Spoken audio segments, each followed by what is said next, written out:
What's up, my loves? It's your girl Diamond. I am back with my own review of Love and Branch Huntsville. Let's get into it.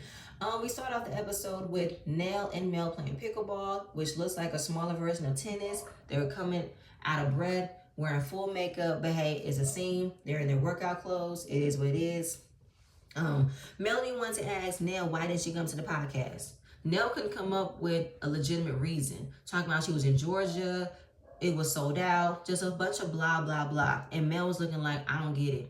You call me about everything else, Nell. You call me yell, fuss, cuss, but you couldn't have called me to see if I could scrounge up some extra tickets for you? That's the kicker for me. Like, no. Stormy bought her tickets in December. And this wasn't even Melanie's event. It was Carlos's event. So we're not going to act stupid. We've seen the flyers. We've seen the post about the event. You knew it was coming. So why weren't you there? And Melody didn't even think to question whether or not you weren't coming. Just assume you and Chris would be in the building automatically. But no, y'all weren't there. So she does have a right to ask you, why weren't you there? But then Nell was like, I am shocked and appalled or shocked and surprised that Melody is hurt like this because I know she's been let down by so many people and she never thought it could be something that I could do. But like, if you know this about her, Nell, then why wouldn't you communicate and let her know you weren't going to come because you weren't comfortable with seeing if you were going to have a conversation about Martel's arrest and maybe did not want that to impact her behavior at the event? Like, that's the whole reason why you didn't come, Nell. You weren't sure how to navigate this conversation about Martel's arrest because you didn't agree with it. This excuses you making, it didn't sit with me. And like, you've known Mel the longest, Nell. So this is why it's surprising for her that you didn't show up. Yo, you went to her name changing ceremony without hesitation. So why wouldn't you show up for her for this event? That's crazy to me. But of course, since seeing Nell just wanted to accept that she was wrong, to not have Mel be so mad at her about it. But this is a problem. Like, this is how the narrative of how Melody can't keep friends because she expects so much. No, it's because these friends are choosing sides. Nell, you had already been a close personal friend of Mel and Martel's before you got on this show. Now that you're navigating relationships with other cast members, I'm thinking you're trying to keep things on a neutral ground, but it's not working. You trying to make sure you appease to them more than you appease to a friend you've known before you got on this show. And that's not good. You're showing your true colors, Nell. You're showing that you really want to navigate being on this reality show and almost ruin your relationship with Mel. I'm pretty sure this relationship is not going to break up like hers and Kiki did, but you down a slippery slope, Nell. You coming off as very untrustworthy. So then we get to Martel's arrest and how Nell did not want to hear Martel's side because she knows he might come with some bullshit. So she wanted to hear it from Melody. And Melody, was talking about, I did file for a warrant about domestic violence and harassing communications because she received a video, a screenshot of a video that they did when they were married. And he was going to threaten to post it. She called his bluff, let it go, wasn't about to deal with it, he ain't going to do nothing. But then in Houston, she found out that his bed wench had also got the video and have seen the video and have showed it to her sister. So knowing that that is the most craziest shit to ever happen, she said, oh, wow, this is how the revenge plot came out. Because if you listen to any original Straight No Chasers videos she had with the bed wench, that's all she talked about.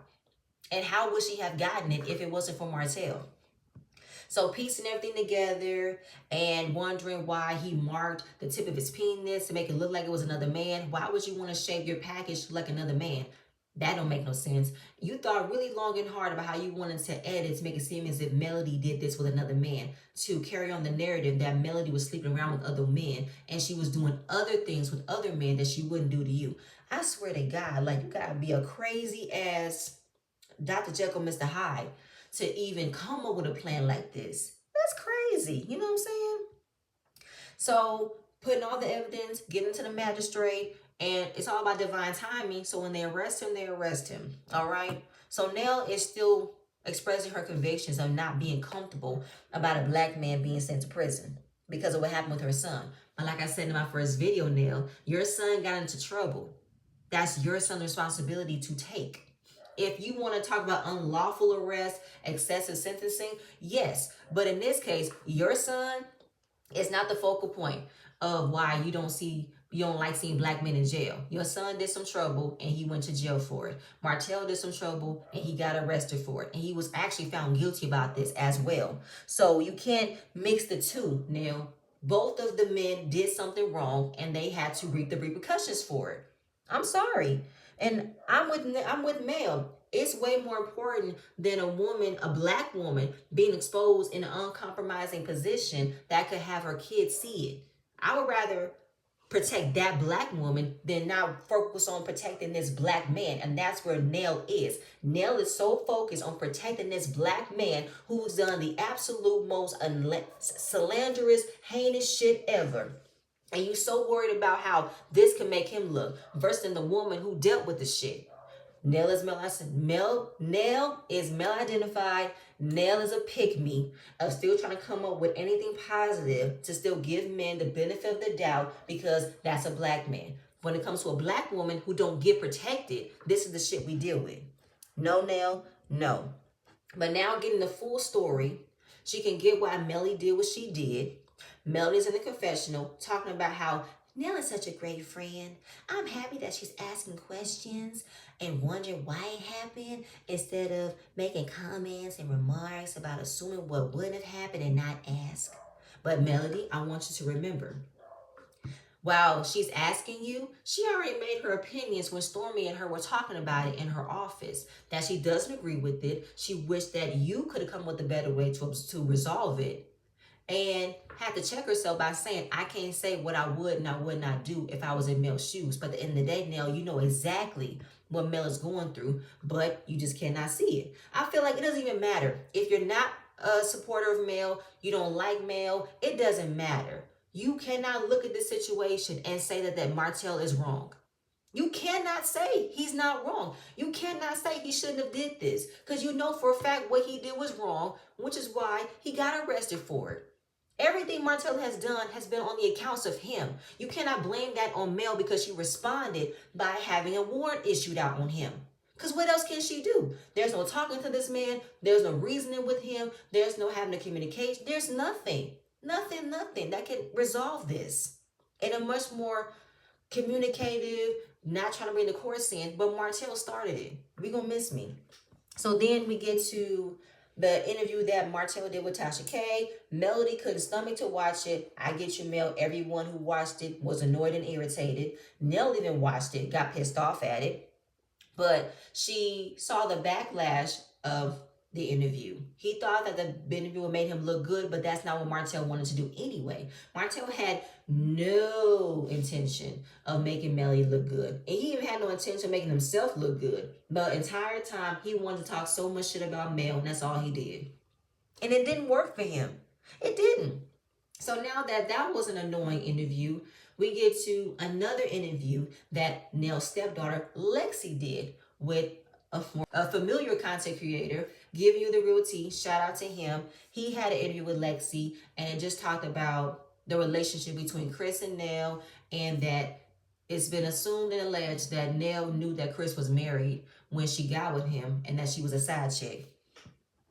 But Nell wanted to debunk the fact, did I know he was married? No. Was he married? Yes. But in her words and what she knew at the time, Chris was going through a separation that was going to lead to a divorce.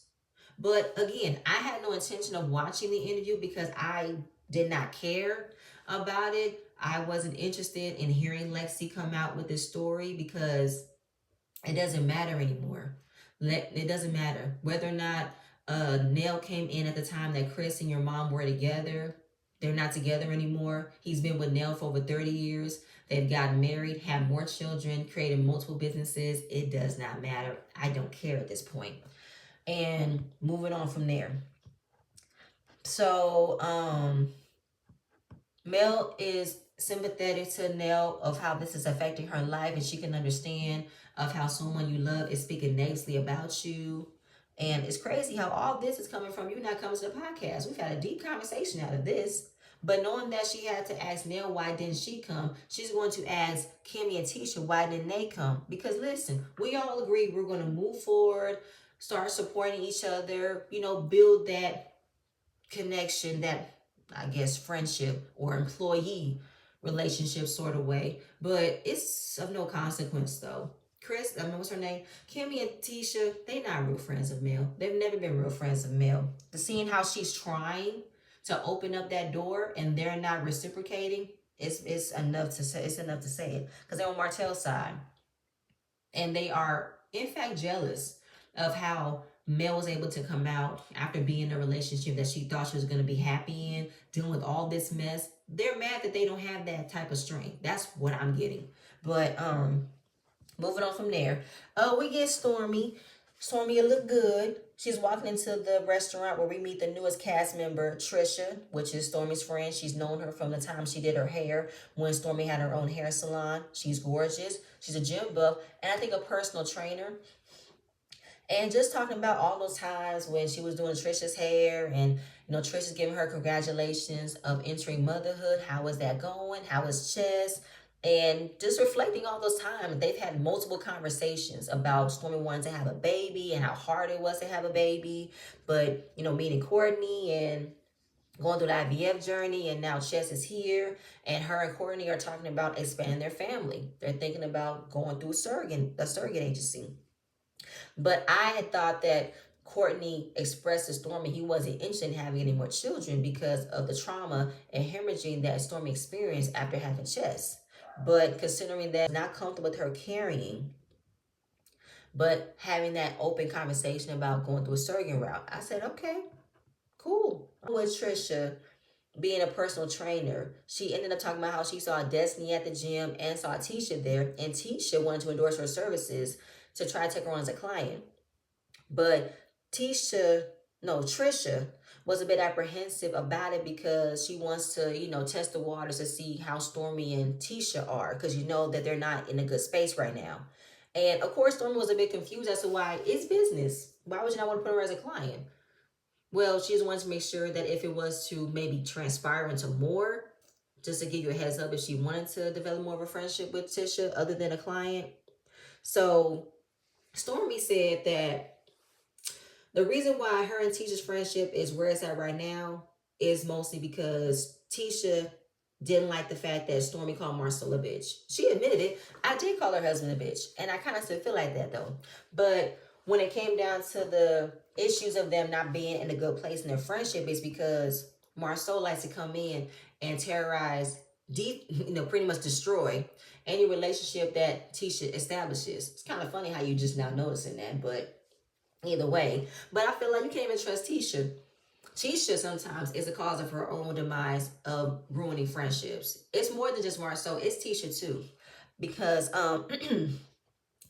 knowing that Tisha likes to be passive aggressive and likes to throw shade and doesn't admit when she's wrong, that's something that you're going to have to deal with. But other than that, Stormy says, you know what? You can be in a good place with Tisha as long as you don't bring Marcel in the mix, because he is the catalyst of why she cannot have a good relationship with anybody. He did it with Mel and he did it with me. So I think that you should take her on as a client. I feel like she's your type of vibe. And if you want to expand more, go ahead, go for it. Just don't bring Marcel in the mix. I thought that was good advice that Stormy gave Trisha. Just keeping an eye out for it. But I wish that she would have been a bit more honest about how Tisha actually is in friendships, because everyone can see Tisha is exhausting to be in a friendship with. She expects too much. She doesn't know how to show loyalty, and she doesn't know how to be honest.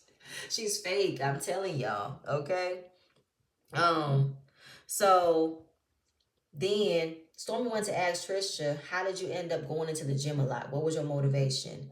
She said anger. She held a lot of stuff in. She had a hard time communicating, and she was not in a happy household. So going to the gym, was a relief for her to releasing all of what she was holding on to. And then she talked about how her and Kenneth met. That is her boyfriend, not fiance. And how they seem to be so well connected. They seem to be so equally yoked. And she said, yeah, we are. It's crazy, right? Because we known each other, but we never really met each other. So the backstory of Trisha is that she was married before. And her first marriage obviously did not go well because Stormy described the way that Trisha's husband was. She said, it gave me Mr. from The Color Purple. And I said, oh, hearing Mr. from The Color Purple, it instantly made me think, oh, so she was in an abusive household. She was in an abusive relationship. Damn. But it's a whole different experience than Ken because apparently Trisha and Ken, they don't like to be out as much. So seeing Trisha and Ken out, it made Stormy look at her like, I've never seen you out with what's his name? And you look so different when you out with Ken. It's something different about you. And she said it's something I'm not used to experiencing. And how she can be herself with Ken. He gives her a space to express her emotions and be vulnerable. And when it came down to the ending of her first marriage, that needs to be cleared up because it left some confusing questions. What happened? She said he just left. It was time for him to go. But what happened? It wasn't clear throughout the next scene that Trish completely divorced from her husband. You know, so I feel like there needs to be some clarity of that. But she do see wedding vibes with Ken. And it's making her really nervous because she never thought she would get married a second time. But Ken has changed a lot about her. Like, she's so used to going on the defense. But Ken had calmed her with, you don't have to be on the defense with me. I'm on your side. I'm like, I can see that. Because my husband does the same thing to me. I'm instantly being on a defense mode. I'm trying to express my feelings and trying to get him to understand how I'm feeling. But he said, you don't have to explain yourself. I get it. I'm full points for me. So obviously both Stormy and Trisha both have men who are calm. They're peacemakers. They're about peace. They're not combative. And that's what softens them because Stormy even mentioned there was a time where she was crazy as hell when she met Courtney. And her way of coping with her anger, she used to stab the grass. I said, oh, damn. Interesting. Okay, so I'm happy you still kind of calm though, Stormy, but I'm watching you. And that was pretty much it. I mean, it was a dragged out scene, but interesting Stormy. You know, introducing Trisha. So then we get another scene with Stormy. Stormy was, in most scenes I can handle. I'm sorry to say, more scenes than I can handle. She and Courtney ride an old school museum so they can buy an old school car, old classic lowrider car. I love lowrider cars. Courtney and Stormy, they look like they just love each other so much. They have a beautiful vibe. But they talked about a car that he liked, but I think Courtney wants to build a car. He don't want to buy a car that has all the bells and whistles. He want to add his own customization to it. Cool. So she's talking about this car don't give me baby making vibes. It don't give me that. So obviously she's going off about how she's excited about this surrogacy, process. And he's been a bit hesitant about it because, he just wants to make sure everything is right. I want to go through the process first before we say yes to anything. So hearing Courtney is on board with having another baby, he just wants to make sure everything is right. That's it. So he wants another boy, but she wants to have a girl and she doesn't want to wait too long to not have a girl. I'm like, well, you already got one boy though, Courtney. Why would you want another one? Hey. It is what it is. And since it's a surrogate, you guys have the ability to choose which embryo you want to implant. But hey, it is what it is. I ain't got nothing to say. I got 2 kids. One's a boy, one's a girl. I'm done because that's my completion. Ain't nothing wrong with having 2 boys, but you should open up your minds to having a girl just in case. But either way. Yeah, at the same time, they're just going on and on about this surrogate thing. But then she mentioned, in that process, them getting the car, she's going to set up the doctor's appointment because she has to go to LA to do TikTok. Knowing that Stormy did do TikTok, I think last year. I would say last year, yeah. But she had to plug that in. And then she mentioned she saw Trisha and how they met up, they caught up, and she wants them to do a double date. And what can we do? We go to the gym. Courtney said, we ain't going to no gym. We can keep up with them. You see how big they are? See how buff they go? No, we can do something. We can play spades. We can go out. We can do everything else but not go to the gym because we cannot keep up with what they're doing. They go to the gym every day. We don't do that because I believe Courtney is losing some weight and Stormy is losing some weight. They look good. So at the end of the day, that's fine. That's fine. So Trisha gets her full introduction. Okay, she was born and raised in Huntsville. Her fiance Kenneth was born in Dayton, Ohio, but he's lived in Alabama since he was 9 years old. They're gym buffs. They like going to the gym. She has two children from her first marriage, an 18-year-old son and a 10-year-old daughter.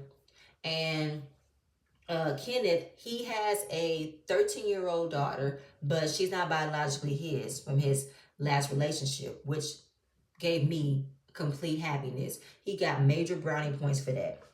So I love that. I love the fact that he stepped in and claimed a child that's not his, but obviously have developed a very good relationship where he views her as his own daughter. I love it. Love it, love it, love it. So I think this is them officially coming out in a committed relationship because she was married for a long time. But this is them also getting comfortable being on camera. That's how it looked to me. Um, but they are moving forward in their relationship. They obviously are being more comfortable with coming out because they kept things under wraps. Because knowing that she was married for a long time, everyone knew who she was married to. They wanted to make sure everything was to come out appropriately. That's why I'm asking, is Trisha officially divorced or separated or what? What is the legalities of her ending marriage with her first husband?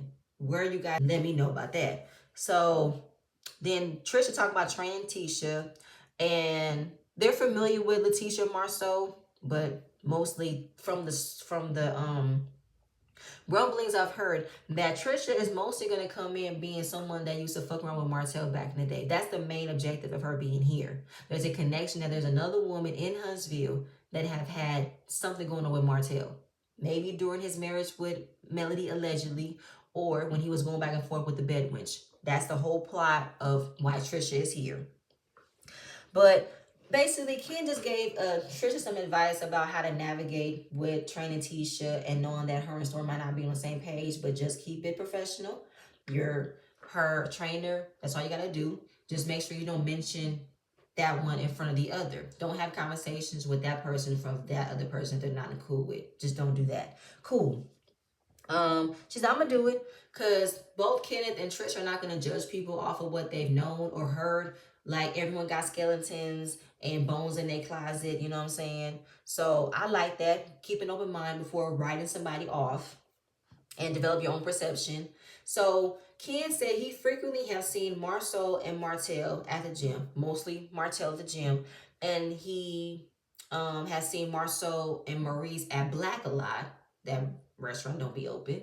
And same with Maurice. Trish said the same thing. She does not know all the men very well, but she mostly does see Martel at the gym with Destiny. Key point, seeing Martel at the gym. Again, this is going to connect the dots about how she's had something going on with Martel. That's how it's looking. Either way.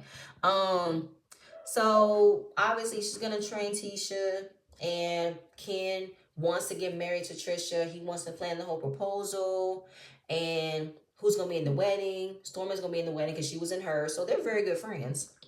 And you know, Ken was at that point where he didn't even think he wanted to get married. And Trisha never thought she would get married again because her first marriage didn't go so well. But I think you had to meet the right person that kind of gave you that sense of hope, you know? And he said, listen, you know how I was. He was not as patient as he was before. It took some time for him to get there, to be impatient. That's why Trisha was like, I don't know why you stayed so long to be with me, because you wasn't the type to want to get married. And he had a lot of good things to say. You know, when it came down to letting her know he a family guy, he's all about being a blended family, and it don't take 10 years to figure out what you want. And I said, you better say it, Ken. I know that's right. It do not take 10 years to figure out that you want to be with somebody because they like you. I might call you Kenneth instead of Ken, but I like you. So far, Trisha and Kenneth, they seem cool to me. I just hope that we see more about them that doesn't get overshadowed by this Martel thing, because I feel like that's all that's going to be talked about. I want to know more about them.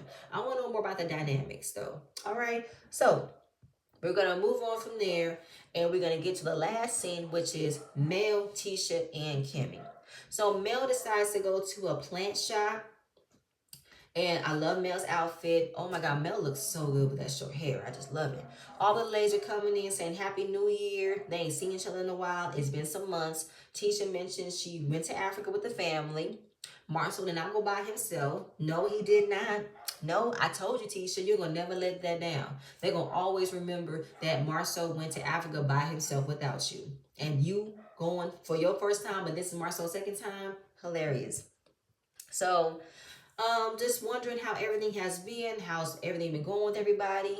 Kimmy revealed that her mom was recently diagnosed with breast cancer back in November of last year. And Mel was like, I'm so sorry. You know, I love your mama. It really shocked Mel because she didn't know. And Kimmy never said anything. She was dealing with that. That's what she's been doing the last couple of months. But her mother's stage of breast cancer is a slow one. It's not as aggressive as Kimmy's was, but she recently had surgery and she's fine. I bet they gotta be gut wrenching that you find out you have breast cancer, you survive it, and then your mom has breast cancer as well. Ooh, I know Kimmy was all over the place emotionally. I know she was, but I'm very, very happy that her mother is doing very, very well. I'm very happy. I'm just so sorry that happened to you, Kimmy. I'm really sorry. So then Kimmy mentions all these properties she's purchasing, and they bought a lot of units, but Kimmy is saving one unit left for Tisha to buy in case that needs to be her office. And Melanie was like, oh, Tisha, you're not trying. I mean, I remember you was talking about wanting to see you wanted to go back to being a stay-at-home mom. That's why you weren't doing your office anymore. You still want to work? I loved it. That whole scene with Mel had me cackling. Because, yeah, Tisha, you still want to work or you still want to go back to being a stay-at-home mom? But, Tisha's talking about she thought that after her youngest daughter would have been going to school, then she would have had a lot of free time on her hands. But no, she's all over the place. She can't find a balance, and the kids have so much to do. She wants to be involved. And it's like, you know what, Tisha? I'm sorry. I just, you're sitting with women who have navigated being career women and mothers and wives. Well, for Kimmy, it doesn't count because she was already a single mother with a grown child when she got with Maurice. But you have Melody, who was a single mother of 4, who navigated before becoming a single mother of 4, being a businesswoman, a wife, and a mother. So for you to sit here complain and act as if you don't know how to balance being a career woman, a wife, and a mother, it's because Marceau has gotten in your head so much that you will lose. You will lose out being a great mom if you go out there and be a career woman. That's what it is. It's Marceau. Marceau got in your mind and have made you doubt that you cannot be a great mom and a great businesswoman at the same time. It's crazy. It's crazy, crazy, crazy. I'm sorry.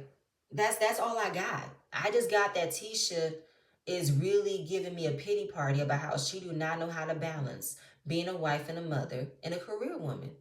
But it's because you're trying to come up with a plan to appease Marceau. And it's just not, Lord. It's just not benefiting you. He already said it the season before and all throughout this entire show. He never wanted you to go out and branch out and connect and network and come up with what makes you happy outside of being a wife and a mother. Because he feels like all you need is to do that. There's nothing else you need to make yourself happy. But that's crazy.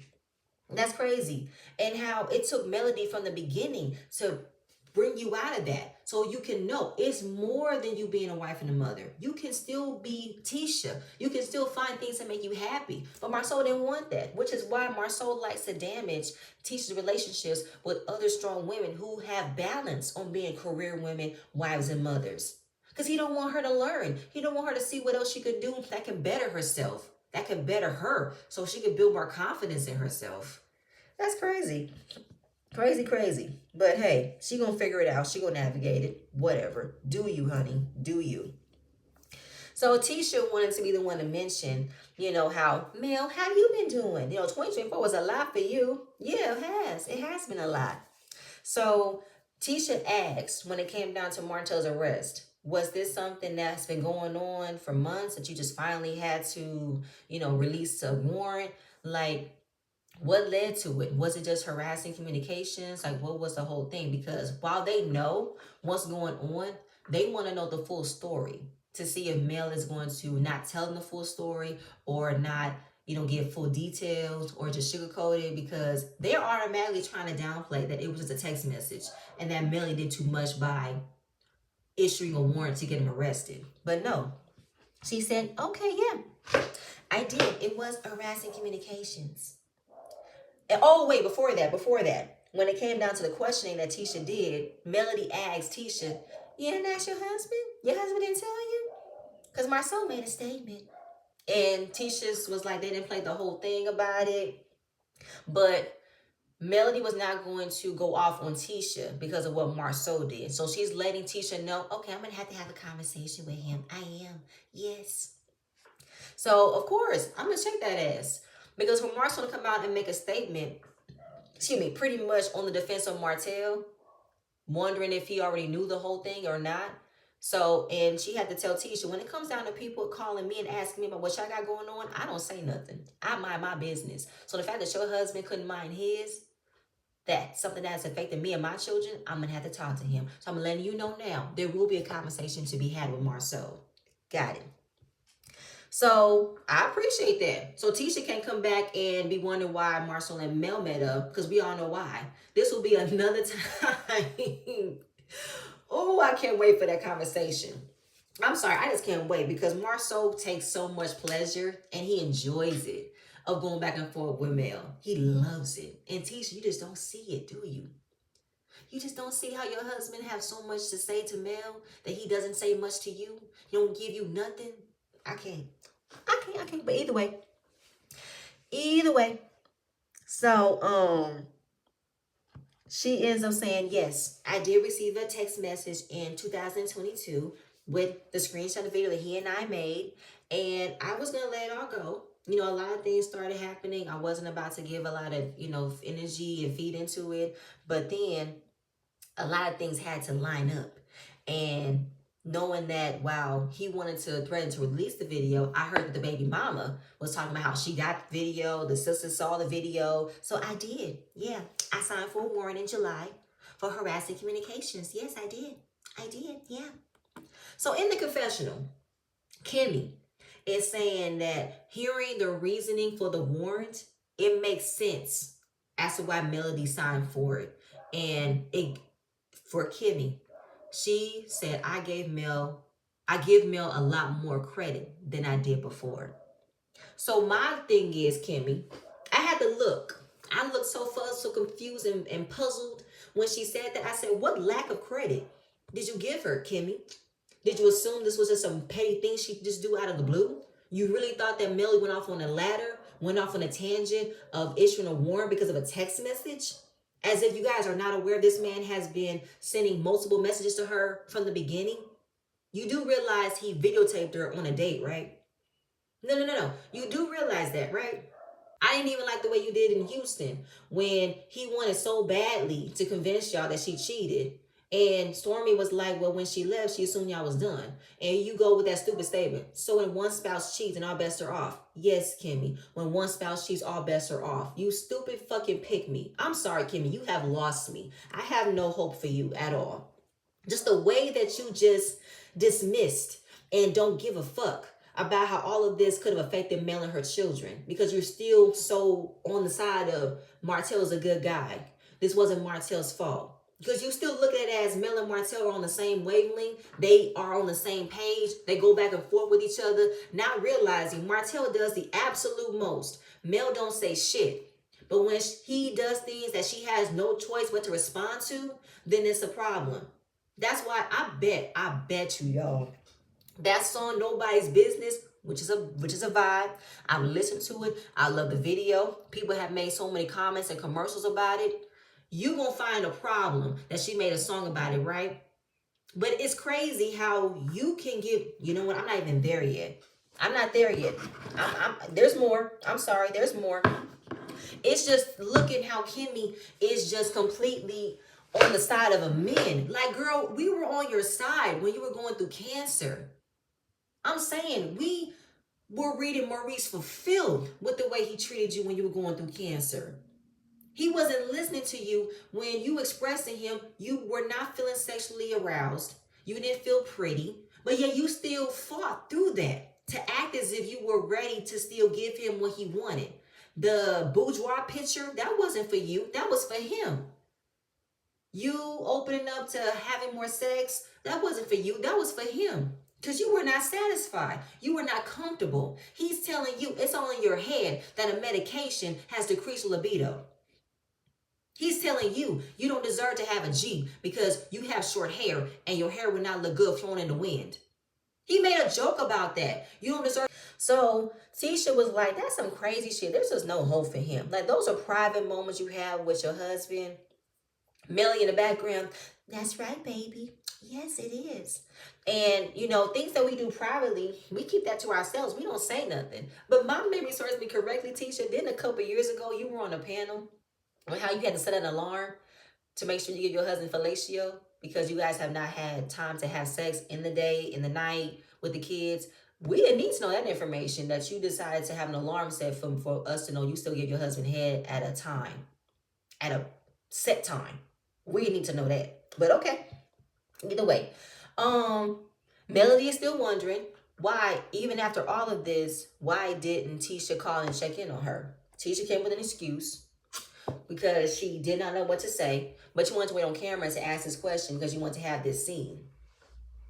And Kimmy said, I came in and reached out, even though there's never seemed to be the right time. There's never going to be the right time, but I reached out. Melanie thought that Kimmy never called her, but Kimmy wanted to be quickly to let her know, I did call you, but your mailbox was full. So I sent the message because obviously everyone has been checking in on you, and a message was sent out instead of a phone call. Cool, appreciated. So Tisha, to this day, is not showing up to be a friend like she expects for other people to show up to be a friend. So for her to say to Mel, I'm happy you showing your part of doing more and come around more. I'm gonna have to do my part. I have to do better. So while doing better, then why didn't you come to the podcast? So in a nutshell, Tisha said, I didn't get an invitation. So since I didn't get an invitation, I'm not coming. But it was a public event. Stormy came and she didn't get a public invite from me. She just came. So what's up? Tisha wanted to bring up, oh my God, a 4 year ago. It had to have been 4 or 5 years ago. Yeah, like the third or second season, one of those seasons where Tisha popped up at Mel's private event for her Embrace line. And Tisha came in uninvited, got escorted out, and she felt embarrassed and ashamed. So she was like, I'm not going to show up to anything else that Mel wants me to come unless I get a personal invite. Now, in hindsight, I can see that can make sense, but I also can see how Tisha, the fact that you said, I forgive, I don't forget, it's evident that you don't forget. That's an old ass event that you popped up uninvited. That doesn't make any sense. That doesn't connect. Not to me. It doesn't connect to me that because since you got kicked out of a private event, that gives license for you to say, Mel, I'm not moving forward with you unless you personally invite me to things you want me to come. But that wasn't an event that Mel had privately. That was a public event for Carlos. He used Melody to gain all that attention and traction. But whatever. Fine. Just show that same energy. That's it, Tisha. The fact that you're still in this position of still not showing them as a friend to Mel is evident to me. What else? Okay. So, Mel wanted to get an understanding of, so you didn't want to come because you got a personal invitation. And why didn't you come? Kimmy didn't want to come because she was not going to be able to handle all of Mel's fans coming at her because she assumed the energy was negative. But Mel wants to know, who said it was negative? Sunny. Sunny told you energy was negative? The millimeters were mean to everybody? Yeah.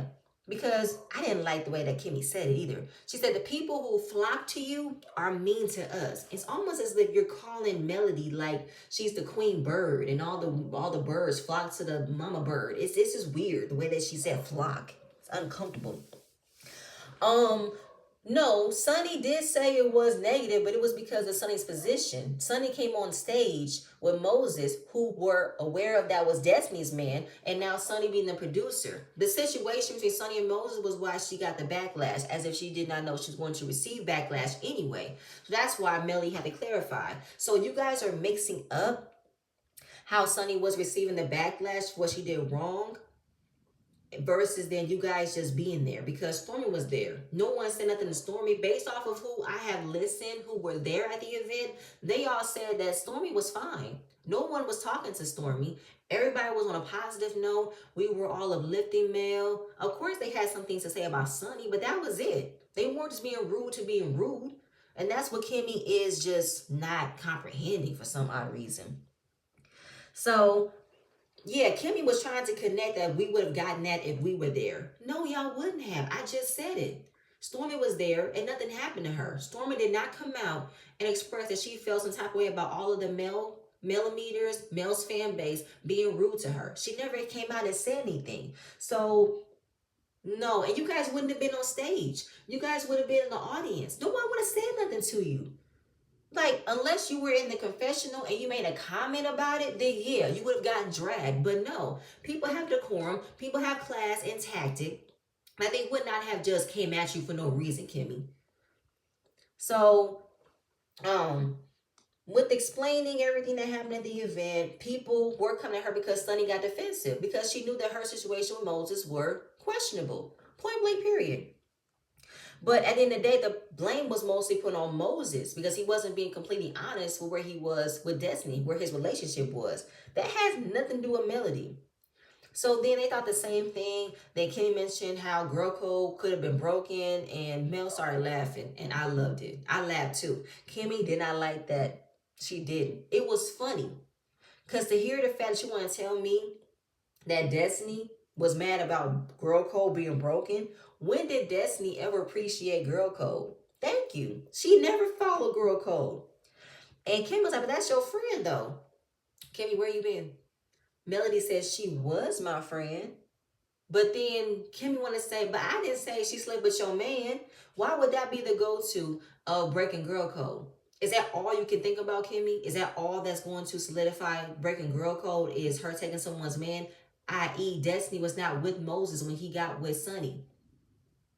Moses is not owned by Destiny. But she said no. I don't know what Destiny does because I am not her friend. So I don't put nothing past people, and I don't put a lot of trust in people. So in the confessional, when it came down to the Martel being arrested, she has a new appreciation for loyalty, and she can tell where her real friends are and how she can spot the fake ones a mile away. So, of course, until this day, Destiny doesn't even think what Martel did was wrong because she still wants to attach blame to Mel. So, and then how I'm hearing that Destiny is still not holding herself accountable for her recent arrest, but trying to attach that Mel and LeBaric got something going on. And he did this to me because she did this to him. Connecting what their exes have done to them, but not taking accountability for what they've done to themselves. So, yeah, no, absolutely not. So I don't understand how Kimmy could look confused as to why Melody is not seeing it the way that they want her to see it. Because when did Destiny appreciate girl code? She never did. She never did. Her not admitting that she was talking shit about Mel when she was in that her dressing room after the season 4 or 5 reunion where Melody wanted to confront Destiny. She didn't admit she was talking shit. She was going back and forth telling Martel what Mel said. She even showed a video of Mel in an interview how she don't care about who Martel is dating. And I believe, like, you can miss me with that though, Kimmy. What girl code? What girl code? There's no girl code. There's no about no girl code. Absolutely not. None. But y'all, that's it. That's all I have. I don't have nothing else. Please stay tuned for my next video, and I'm going to see you guys later. Bye.